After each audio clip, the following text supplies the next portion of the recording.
You may need to be completing a paper consolidation application of your federal student loans, but you're pulling it up and you're panicking because it's 34 pages long. Well, I've got a tutorial for you. I'm Megan, Senior Consultant at Student Loan Planner, and I'm going to help you walk through the paper consolidation application step by step to help make sure that you're completing that correctly and to relieve some anxiety. I'll give you some tips and tricks here.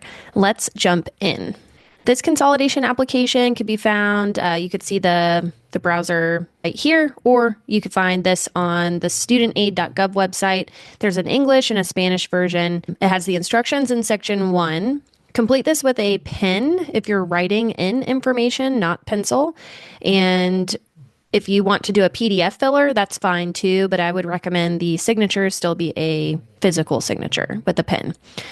There is a place at the top of every page on this application to put your name and your social security at the very top. So just make sure to do that and not miss that.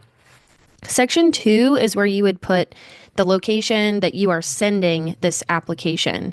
There are a number of different places you could choose to send your application or where you want the loans to be consolidated. The main ones are Aidvantage, MOHELA, and Edfinancial. Nelnet, to our knowledge, had been not accepting consolidation applications as of lately. I don't know if that's changed, but I think you could definitely bank on Aidvantage, MOHELA, and Edfinancial working. CRI is new. I don't have a lot of information on them yet, so I'm straying away for now until I have some more information. But Aidvantage, MOHELA, or Edfinancial could be a good option, and these are their addresses listed as well. They do all go to technically Aidvantage because Aidvantage processes all these consolidations. They kind of have that delegated job from everyone. It is okay if the address, see the PO box, it's like one number off from each other. That's fine. If you're sending a consolidation application to Edfinancial at this address, Aidvantage will process the consolidation, but it will still ultimately end up at Edfinancial for your loan servicer. So that's important to know. Section 3, you can leave blank. Section 4 is all about your personal information. So put your name. If you have recently changed your name or your student loans at some point had known you by a different name, make sure to put that just in case there's any confusion. Put your social security number, date of birth, again, your name and social at the top of each page, like I mentioned. Put your driver's license information, the state, and the actual number from the license. This is just another identity piece of information for them. I do recommend putting your email address. That's the fastest way to receive communication about your application. Put your phone number, any alternative phone number that you want, your permanent address, and if you have a mailing address that's different than your permanent address, go ahead and put that as well. Put your employer information and your work number, if applicable. If you're self-employed or don't have a job right now, you could put your own phone number. Section 5 is going to have you put references. References are not going to be contacted unless at some point in the future you were to stop making payments on your loans and they could not contact you with the information that you've already provided them. They would be reached out to at that point, but they're not responsible for your loan. They're not going to be contacted right now. They want 2 references. They cannot live with each other and they cannot live with you. So 2 separate references. Reference 1, they want you to put a close family member. Reference 2, that could be a friend, neighbor, another family member, anyone that's close enough where you know this information. And the email address is optional. I usually don't put that on my applications. Section 6 is going to be where we list the loans that we want to consolidate. There's going to be a lot of information on the loan codes. The loan code is technically a letter that identifies the type of loan that you have. You can identify the types of loans that you have by logging into the studentaid.gov website and looking at your loan details. It should give you an idea of exactly what loan type you have, which will coordinate with the loan code. Most common loan codes I see would be loan code A for subsidized federal loans. This would be like an FFEL subsidized loan. I commonly see direct subsidized loans. So that's loan code D, direct subsidized consolidated loans, loan code E. I see, FFEL, unsubsidized federal loans, loan code G, FFEL subsidized loans, loan code A, Some folks might have health professional loans or health education loans.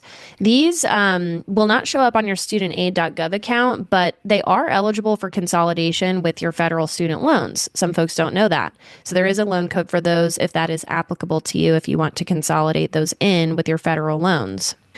Another common loan code I see is Direct Plus Loan for parents. That's loan code U. If we have an FFEL loan for parents, that's loan code T. FFEL we could have had if we borrowed before 2010. They stopped issuing those types of loans after 2010. So if you are a relatively newer borrower, you should have all direct loans, which can kind of simplify what you're looking for here. A couple other common codes that I see, FFEL unsubsidized loan here, which is loan code J. And then a common one I see a lot of is direct unsubsidized consolidation loans. That's loan code K. Direct unsubsidized loans would be loan code L. So those are some of the common ones I typically see. Then you would be listing out the loans that you want to consolidate. So you would put the loan code, which is that one letter here. And in number 16, we'd put where the loans are at now. So if they're currently at Nelnet, you would put Nelnet's address here and information here. Loan account number. This is a pretty long number. It's in the studentaid.gov website. Do not use the loan account number that you see in your servicer portal. That is a different loan number than what the Department of Ed is looking for.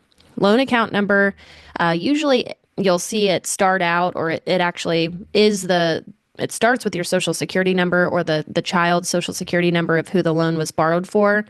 You might not be able to see every number, but the last 4 digits is kind of the first 4 digits of the loan account number a lot of times. And the numbers look very similar, but the loan account number will be one letter or one number off from each other, usually, if not more. You might see like a little bit more of a variance there, but loan account number list here. Estimated payoff amount. All of these things, again, you could find in the studentaid.gov website by looking at your loan details where it lists out the types of loans that you have. You just have to keep clicking see loan details.